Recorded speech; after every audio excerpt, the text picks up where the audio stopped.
Почитувани, следите уште едно ново издание на емисијата Книжевно толкување. Меѓутоа, во ова издание на емисијата имаме нови рубрики.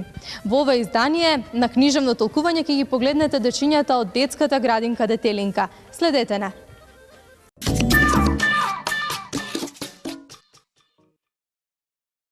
Сигурно знаете некоја информација за народното знаење и творештвото, но еве да откриеме некоја плюс информација.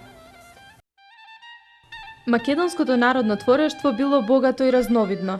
Во оваа насока посебна заедно се чувствувала во областа на народните знаења, устното народно творештво, народните игри, традиционалната музика, како и на разновидните ликовни креации. За месеците во соларната година постоеле поголем број различни народни називи. Употреба: јануари – коложек, февруари – сечко, март – марта, април – тревен, јуни – црешнар, јули – жетвар, септември – руен, октомври – листопад, ноември – дрвар, декември – студени и така натаму. Некои од астрономските појави биле користени и за предскажување на судбината. За секој паднат метеор или комета што оставиле траги на небото се верувало дека е знак кој најавува нечија смрт, односно дека во тој миг нечиј живот згаснал. Луѓето особено се интересирале за предзнаците на суша, поројните дождови, град, студено време, снежни виулици, мраз и така натаму. Тоа прогнозирање се вршело врз основа на конкретни манифестации на разновидни представници на животинскиот и растителниот свет. Меѓутоа, прогнозирањето за времето се вршело и врз основа на реагирање на некои делови на човековото тело, неговата психичка создоба и друго. Прогнозирањето на времето најмногу се вршело врз основа на кружната маглина околу месечината, летот на птиците, однесувањето на некои инсекти, некои манифестации на домашните животни и така натаму. Посебно било расширено верувањето дека зимата ќе биде остра и долга ако на есен процутеле дрвјата повтор пат. Знаењата од областа на народната математика биле релативно скромни, наспроти големата потреба од неа во секојдневниот живот. Повештите луѓе главно ги познавале 4 основни математички операции. Должината на ткаенината се мерала со така наречено ендазе. Но во народот во практичниот живот позначајна улога играле народните мери: прсточ, чепорокот, педата, односно должината меѓу двете раширени раце, човечкиот бој, стапалото, чекорот. Знаењата од народната медицина имале скромен и постепен развој. Болестите се лекувале главно од 4 основни начини: со пиење на лекови подготвени од различни лековити растенија, со мачкање на болните места со разни мелеми, со местење на скршени коски и масажа на шинатите места и со најразновидни магиски дејства. Треварите, односно лицата кои подготвувале разни лекови од растително и од друго потекло, биле почитувани луѓе. Слично било и со местачите, чиј авторитет зависел од успехот на интервенциите.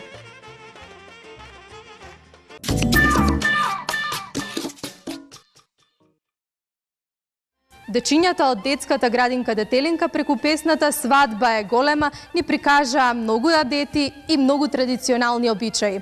Но ајде да слушнеме нешто повеќе за обичаите од минатото. Обичаите во Македонија им припаѓале на неколку основни групи. Највпечатливи меѓу нив биле семејните, односно оние што имале допирни точки со 3 клучни етапи од животот на луѓето: раѓање, бракот и смртта. Обичаите во врска со бременоста и со раѓањето спаѓале меѓу позначајните. Тие заземале истакнато место во животот на населението. Обичаите во врска со добивање потомство започнувале уште во текот на свадбата, а се надоврзувале и повенчавањето. За да можела да раѓа на секоја втора година, невестата требало да понесе 2 ореови јатки на венчавањето. Со цел да роди машко дете, по невестинската облека пришивале копче од машка кошула, долама и друго. А желбата првороденото да биде од машки пол поради продолжување на лозата била голема и општа. Во случаите на незабременување, луѓето верувале дека тоа било последица на така наречена црна магија. Затоа се почнувало со нејзино расипување. Крштевањето обично се вршело во текот на првата или на втората седмица по раѓањето, и тоа без присуство на родителите. Во краток рок, крштевањето се вршело само ако детето било слабо и немало надеж да преживее. Крштевањето се вршело в црква, најчесто во недела. Македонските бракови се одликувале со моногамија. Подготовките за свадбата започнувала една седмица пред венчавањето. Тоа било период во кој, според традиционалниот редослед, се вршеле низа обичаи. Највообичаено свадбата траела од понеделник до понеделник или само 1-2 дена подолго. Наинтересните обичаи започнувале откако невестата ќе пристигне во својот нов дом. Невестата ја внесувале крената враце или со водење за рака, при што се внимавало прагот да го пречекори со десната нога. Од трудовите обичаи најраспространети биле орачките и жетварските. Во врска со есенското орање, можно се внимавало тоа да започне најдоцна меѓу 1 септември и неколкуте наредни дни, но да завршело до Крстовден. Постоел обичај пред тоа да се вратат сите долгови. Жетварските обичаи образувале зажневањето да започне само во понеделник, во среда или пак во четврток.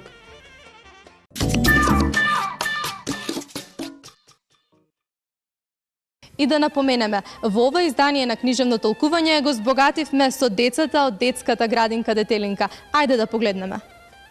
Приредбата на детската градинка Детелинка го носеше името "Играме, пееме, на македонска традиција ве подсетуваме". Дечињата ни прикажаа орона склопеност, блискост, среќа. Па речи си, доаѓа млада невеста, убава Јана. Тапан, зурли, весели сватови, накитен бардак и многу адети и обичаи, кои преку македонската свадба ја овековуваат љубовта на младите и ородуваат две семејства. Да погледнеме што изјавија дечињата. Како се викаш? Мате, Мате, што носиш ти од твојата облека? кошуља, панталони, Што ти се најмногу допаѓа од твојата облека? појасот, Појасот. Која боја е твојот појас? црвена. Ти беше ли денеска интересно со другарчињата? Да, Нина. Нина, како си помина денеска? Интересно ли беше? Да, Во која песничка ти играше? Бурум дум дум. да, И беше ли интересно тука? да. Што носиш ти од твојата носија? Станче? И хеланки. А која боја е твојата носија? Црвена, Бела бела и и златна. Ива. Ива, како си помина ти денеска? Добро. Како се вика твојата учителка? Лида и Бети. И добри ли се твоите учителки? Да. Колку време ви требаше да ја спремите вашата песна? Многу. Многу време. И беше ли интересно цело време додека се спремавте? Да. Која боја е твојата облека? Црвена, златна и бела. Мате. Мата, како си помина денеска? Убава. Како се вика твојата учителка? Сузе. Ќе ја поздравиме ли, Суза? Да. Во која песна играше ти? Голема свадба. Интересно ли беше и Да. обичаите кои ги спремавте во орото? Да. Кој обичај ти беше неинтересен? Со погачата. Добро, што носиш ти од твојата носија? Елек, друго? Косова и скутача. И скутача, и шамија. Што ти се најмногу допаѓа од твојата носија? Скутачата. Ева. Ева, дали убаво си помина денеска? Да.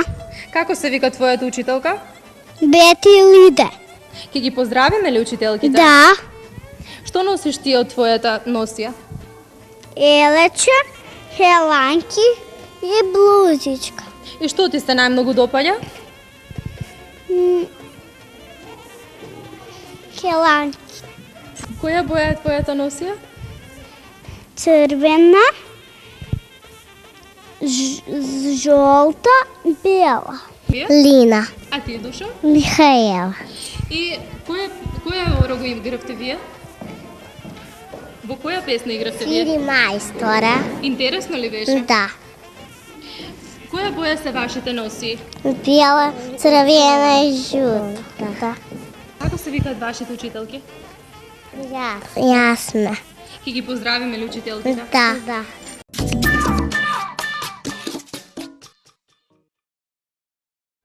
Народните носии се збогатени со прекрасни колорити. Колорити кои постоеле некогаш, се паметат денеска, а веруваме дека и во иднина. Ајде да откриеме повеќе за носиите од минатото. Најстарата облека на словенското население во Македонија исклучиво се изработувала од бела ткаенина. а за некои нејзини делови се користела и кожата. Ова облека ги зачувала своите основни општословенски карактеристики. Најстарата варијанта на облеката ја сочинувале поскромен број делови. 1% од овие делови на облеката бил заеднички за двата пола, како што се појасите и деловите за обувување. Најраспространет бил црвениот појас. Опинците исто така биле заеднички дел на носијата на двата пола. Ги изработувале од пресна, нештавена биволска, говедска, свинска и од друга кожа. Носењето на чорапи започнало подоцна. Нив ги донесувале турците од исток. Најзастапени биле кратките, освен во Мариово и во Прилепско, Битолско, Леринско поле, каде што ги плетеле со тесни гушки високи до колената. Меѓу повкусно украсените спаѓале чорапите што ги плетеле жените. Деловите од облеката што влекувале во состав како на машката, така и на женската биле уште и доламата, елекот, клашеникот, кожуват, минталот, ресачката, сакмата, ќурдијата и така натаму. Доламата изработувале од разнобојна клашна. Таа допирала до колениците и имала тесни ракави. Ја украсувале со разнобојни гајтани. Ѓубето исто така било заедничко, машко и женско згорно облекло. По селата ги шиеле од клашна. Граѓаните ги шиеле со разнобојна чоја и ги украсувале со срмен и со златен вес. Во комплетот на македонската женска и машка народна носија, како и кај многу други народи, кошулата имало стожерно значење. Ја шиеле од разновидни платна, конопено, ленено, памучно и друго, а поретко и од свила. Според кројот тие биле слични на целата етничка територија. Машките кошули постојано биле пократки, а женските долги, најчесто до глуждовите и украсени со пораскошен вес. Во составот на женската носија значајна улога имала скутината, прегачот или футата. Најчесто било изработена од волнена ткаенина, при ткаењето различно украсувана. Најзастапена боја на скутината била црвената. Освен при ткаењето, кутините ги украсувале во разни апликации, реси, низи со пари и друго. Во некои предали се опашувале и по две скутини, предна и задна. Во составот на женската облека мошна ретко се среќавала фустанот и шелварите. Деловите од носијата со кои жените ги покривале главите представувале главен дел од нивната облека. Со нив се означувала не само брачната состојба, туку и возраста, а на некој начин и социјалниот статус. Во употреба биле разновидни забрадувања. Најраспространетиот начин на кој жената ја покривала главата бил со разновидни платнени крпи, превези и шамии. Девојките носеле бели, младите невести алови, а повозрасните шарени. Посебен вид на покривката на главата представувал и така наречениот женски калпак. Мажените жени по правило носеле долги коси, ги чешлале на патец и потоа ги формирале плетенките. Така суредената коса, со или без додавање на накид, најчесто ја спуштале до плеките. Македонската народна носија по правило ја сочинувале секојдневната и празничната облека. И детската облека имала некои посебности. Меѓутоа, речиси во сите варијанти, највкусно била изработена невестинската носија.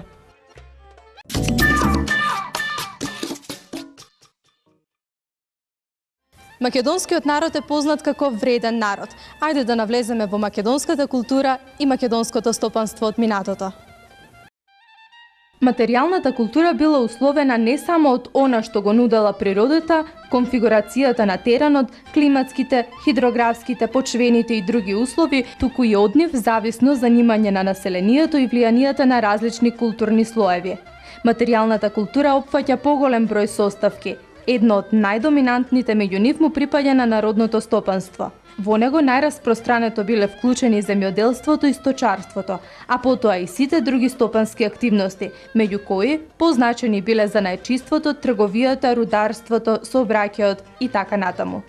Нивите се обработувале со дикел, дурија, мотика и со копач.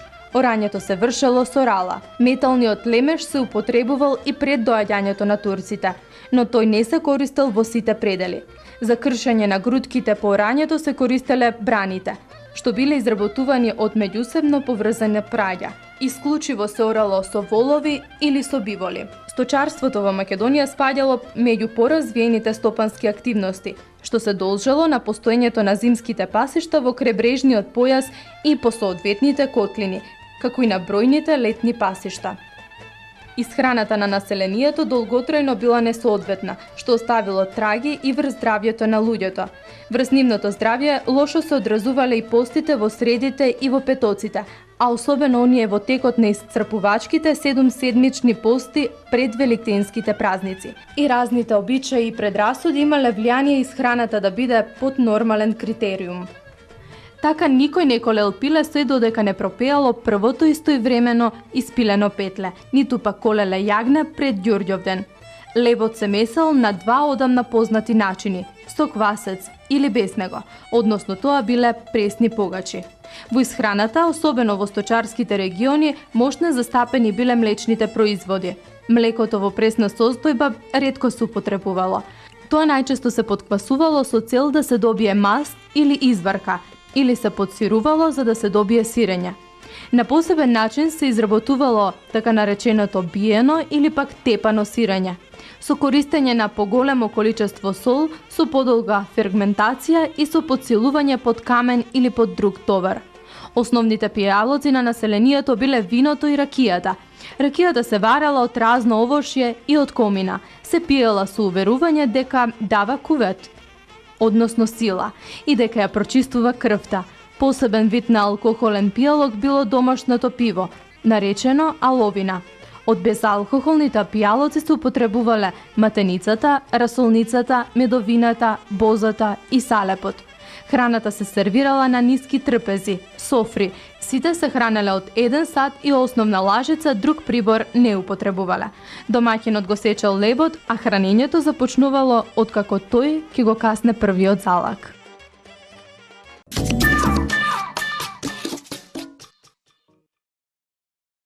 Почитувани, во ова издание на книжевно толкување продолжуваме со нови рубрики. Ке го фатиме темите од историјата на македонската култура и цивилизација и ќе навлеземе во рамките на народната книжевност. Последете не. Устното народно творештво на македонскиот народ мощно е богато и разновидно. Слично како и во народните книжевности на другите народи, било присутно поетското и прозното творештво. Во македонската народна поетика најзастапени се лирските творби. Овој вид има и разновидна содржина. Најголем број од нив е проткаан со нежност и сочувствителност. И првите 3 запишани македонски песни биле лирски. Нив ги регистрирал некој анонимен автор со знаци на грчки алфабет. Според содржината, запишаните македонски народни песни мотивски се разновидни. Во епските песни главно се опфатени борбено-патриотските циклуси. Во нив се зборува за ајдутите, за различни народни јунаци и воопшто за лицата кои се бореле против тиранијата и робството. Македонската епска поезија има 2 основни насочености. Некои од песните не се историски, а другите се со историска содржина. Содржинската структура на поетското творештво, без оглед на тоа дали се работело за битови, детски, епски, лирски, митолошки, обредни, патриотски, подбивни, приспивни или некој друг вид на песни, како и на прозното творештво, без оглед на тоа дали се работело за басни, гатанки, легенди, поговорки, приказни и друго, придонесувало да се одржува на повисоко ниво народниот оптимизам и вербата за подобра иднина. На играњето во македонското народно творештво му припаѓало посебно место. Тој имало долга традиција, со оглед на фактот што најклучните настани од живот биле придружувани со музика, редовно се играло по свадбите, но и на сите други собори, а особено на оние што се организирале по повод разни празници на сред село или во дворовите на црквите и на манастирите.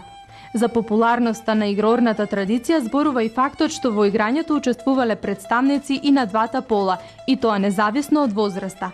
Народните инструменти биле дувачки, гудачки и ударни. Во постаро време најзастапениот инструмент било гуслето, а нешто подоцна или истовремено со него било гајдата. Покрај овие инструменти биле застапени и некои други, главно од дувачките.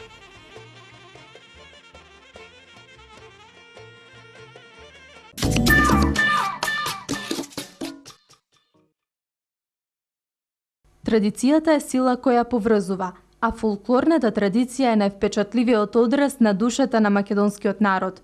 Колоритите впиени во традиционалните носии и скомбинирани со македонски песна и ори, со зурли и тапани, со моми убави и момци силни, се нашето минато, сегашност и иднина. Тие се нашата вечност. И јас, драги мои, тука си одјавувам. Ви благодарам што го следевте и ова издание на Книжевно толкување. Очекувајте не и во наредното издание. Поздрав!